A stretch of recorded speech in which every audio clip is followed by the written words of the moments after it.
When we watch an animated film, it's very easy to notice the difference between 2D and 3D animation. Anyone can point out that this is 2D and this is 3D.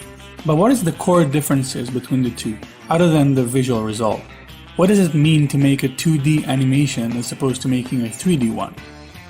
Well, actually the making process is very different. For starters, to make a 2D animation, you need to be able to draw. Everything you see in a traditional 2D animation had to be drawn, usually frame by frame. For a 3D animator, while being able to draw well is definitely an advantage, it is not mandatory. When you're animating in a 3D environment, you move the character kinda like a puppet, right there on the computer. Alright, so what does it really mean? In 2D animation, you draw the first key pose, and then the rest of the key poses. Now you need to draw all the frames in between them.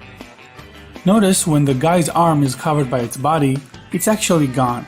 If something is not shown in 2D animation, you don't have to draw it. If a character closes its eyes, the eyeballs does not exist anymore until I draw them again. This concept is one of the big differences between the two types of animation. That's because when you're working in a 3D environment, all the parts of your character are always there, and you have to be aware of them. While in 2D, you just draw whatever is seen, and the rest is gone. Okay, so we all know that animating in 2D means drawing a lot. But what does it really mean to animate in 3D? How does it look? Well, let's see. This is a 3D model. It is rigged. That means that he is programmed with all the right virtual bones and controls to make it as easy for animators as possible to go ahead with animating it.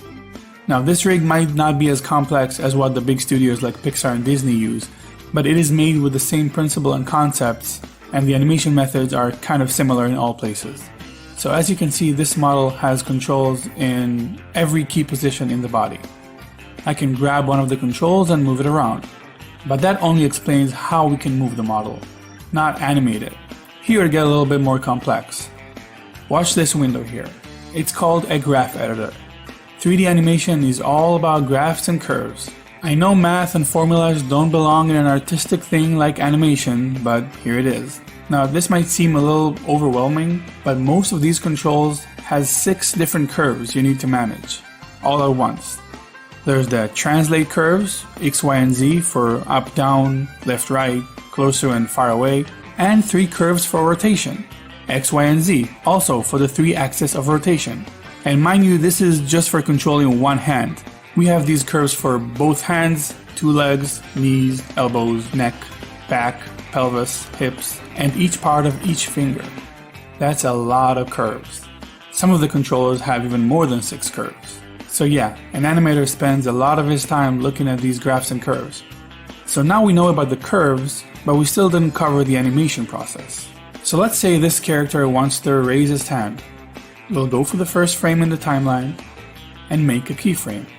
A keyframe is you telling the program you want the hand to be in this position at this time period, at this frame.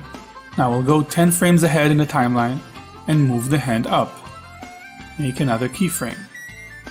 You can see in the graph editor that there is a curve on the y-axis of the hand going up. That's because the computer interpolates the difference between the first and second keyframes we made. So an animator will do what we just did, but he will also move most parts of the body for every keyframe, and offset some of them and tweak them for hours and hours. After a lot of animating, the graph editor will look something like this. This window here is what 3D animators look at most of the day, while 2D animators mostly look at drawings. Another difference is the frame rate and what happens on moving holds. What do I mean by that? Well, in animation we usually work in 24 frames a second. In 2D animation that means that there's a drawing every frame 24 times a second. That sounds like a lot of drawings, but it's actually not that many, because when there's no big or fast movements, you can settle for one drawing lasting for 2 frames. So that's actually 12 drawings per second. This is called working on twos, because you're making a change or a new drawing every 2 frames.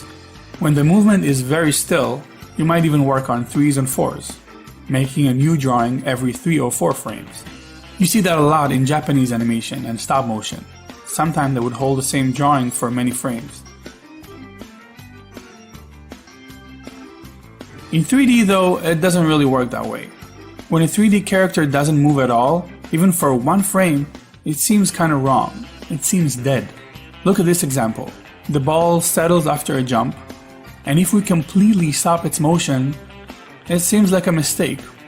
While in this 2D animation example, it seems okay to hold the same drawing when the character hits a hold position.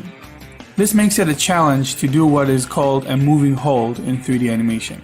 A moving hold is whenever you need a character to do nothing but still feel like it's alive.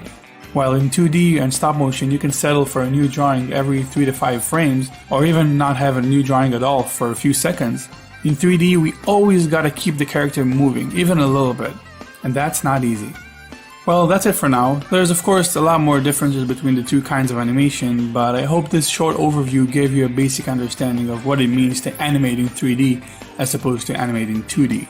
If you have a topic you want me to cover or make a tutorial about, please write it down in the comment section below. Don't forget to subscribe, and thanks for watching.